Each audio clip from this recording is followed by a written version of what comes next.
Bismillahirrahmanirrahim. Meneruskan konstruksi ayat ya. Misalnya begini, Anda jangan langsung menyalahkan Nabi Adam. Saya ini sering kampanye untuk membela Nabi Adam, karena banyak kiai yang cerita Nabi Adam itu salah melulu. Nanti kan kita di surga kan nggak perlu ngajukan kredit, nggak perlu punya istri cantik yang minta ke mall, karena kelebihannya bidadari itu cantik, nggak minta belanja. Sudah gitu di madu juga nggak protes. Tapi kalau di dunia itu sudah minta belanja, di madu protes. Jadi, tapi kenapa Nabi Adam akhirnya keluar dari surga dan kita menyalahkan hanya demi kepentingan supaya tadi punya istri cantik, tidak minta uang apa? Belanja dan boleh dipoligami mau maksudnya. Di konstruksi ayat itu tidak ditampakkan, tapi semua ahli tafsir tahu. Misalnya fadallahuma bihurur, setan menipu Adam dan Hawa dengan curang. Hurur itu nipu. Jadi kalau ngaji nipu itu mulai dulu itu ya gurunya setan itu. Jadi Nabi Adam itu di surga dengan penuh limpahan anugerah. Buah apa saja ada, makanan apa saja ada, enggak bayar. Tempat mewah leg juga enggak bayar. Kalau Anda di hotel leg sedikit aja bayarnya minta ampun. Akhirnya setan tuh pura-pura nangis terseduh-seduh. Akhirnya Nabi Adam menghampiri. Kenapa kamu nangis? Saya ini iba sama kamu, kasihan. Nikmat begini nikmat, pada akhirnya Anda ini mati. Karena Anda manusia, pasti mati. Kasihan sudah senikmat ini kemudian Anda mati. Pura-pura nangis, jadi lama ya nangis, acting itu. Akhirnya Nabi Adam tanya, lalu solusinya gimana? Terus setan tinggal numpangi. Hal adulluka ala syajaratil khuldi wa mulkil la yafla. Kamu mau tak kasih vitamin, makan pohon khuldi, nanti kalau kamu makan itu terus abadi. Jadi terus setan, Nabi Adam mulai ragu ya, tapi Allah melarang saya makan pohon khuldi itu, syajaratul khuldi itu. Kamu tidak usah cari tafsirnya, itu anggur apa ketela apa duren, itu namanya orang kurang penggawean itu gak penting. Ketika Allah tidak jelaskan detail, itu berarti detailnya itu tidak penting. Kamu sok penting nyari itu apa ya? Allah saja tidak menjelaskan, kok kamu yang manusia mau menjelaskan. Akhirnya Nabi Adam tanya, apa betul Allah itu melarang saya makan itu? Terus Allah cerita, wa qasamahuma inni lakuma laminan nasihin. Terus setan itu cerita, demi Allah saya tahu info terbaru bahwa sekarang nggak apa-apa. Jadi hukum terbaru itu. Singkat cerita Nabi Adam makan. Ketika makan, berarti setan salah karena menipu Nabi Adam, Adam salah karena makan pohon khuldi tadi. Apa yang terjadi? Allah manggil Nabi Adam, Adam kenapa kamu makan itu? Bukankah pohon-pohon yang lain, buah-buah yang lain itu cukup? Kenapa kamu makan yang saya larang itu? Terus jawab Nabi Adam ini yang unik, yang kita harus bela Nabi Adam ila yaumil qiyamah. Wa izzatika ya Rabbi ma adzunnu anna ahadan yahlifu bika kadiban. Demi kehormatanmu ya Allah, ketika engkau disebut oleh setan, saya tidak pernah mengira ada orang berani mencatut nama engkau kemudian dia bohong. Loh, ini contohnya Pak Fajar ini. Sama temannya yang paling sering bohong itu dia nggak percaya, tapi meskipun sering bohong kalau dipanggil Pak Rektor ngecek ulang apa enggak. Kalau kalimatnya dipanggil Pak Rektor pasti nggak ngecek ulang, meskipun teman yang sering bohong pasti langsung nyari Pak Rektor. Saya misalnya sebagai murid Mbah Maimun punya teman yang sering bohong sekalipun, terus bilang Gus dipanggil Mbah Maimun, pastilah langsung ke sana karena disebut nama itu orang sudah ada berpikir jelimet. Ketika engkau disebut ya Allah, saya tidak pernah ngira ada orang mencatat nama engkau kemudian dia bohong, sehingga Allah itu haru sama Nabi Adam. Makanya Nabi Adam itu diusir. Ini meneruskan ayat yang dibaca Mas Majid tadi, diusir tapi disangoni. Dam, secara prosedur hukum kamu harus saya usir karena kamu melanggar, tapi tak sangoni. Lucu kan? Tak sangoni, kamu baca ini ya. jadi unik. Makanya ayatnya fatalaqqa Adamu mir Rabbi, bukan kreasinya Nabi Adam. Kalimat itu bukan kreasi Nabi Adam, tapi hadiah sama Allah. Ini kamu secara pelaturan tak usir tapi tak sangoni, ini dibaca nanti. Tapi Nabi Iblis tidak disangoni karena memang dia penipu betul.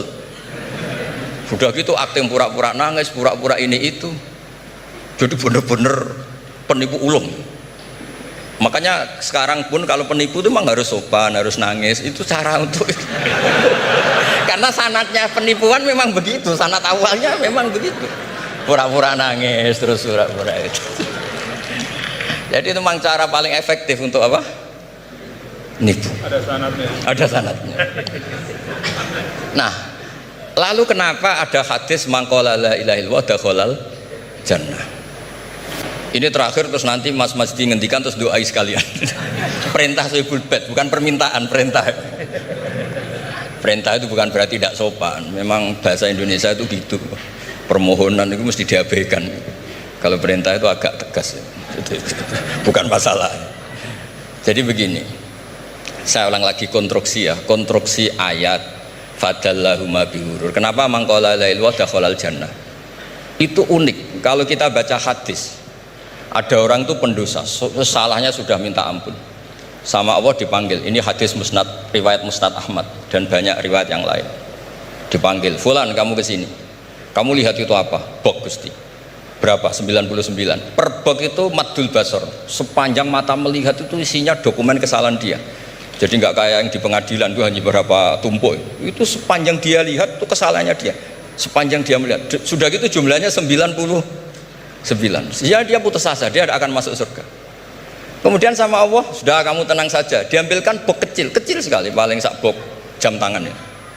Dah, innaka lan tuzlamal yaum, kamu tidak akan terdolimi. Kenapa Gusti? Ini kamu punya kebaikan ini kecil sekali. Ya apa efeknya Gusti? Kan nggak ngefek kesalahan seperti itu. Kemudian bandingannya hanya kebaikan sekecil itu. Dah kamu tenang aja. Setelah ditimbang, bok 99 yang jumlahnya maddul basor kira-kira 3 kilo sama satu wadah jam kecil, ternyata setelah ditimbang itu menangin 1 jam kecil karena isinya la ilaha illallah.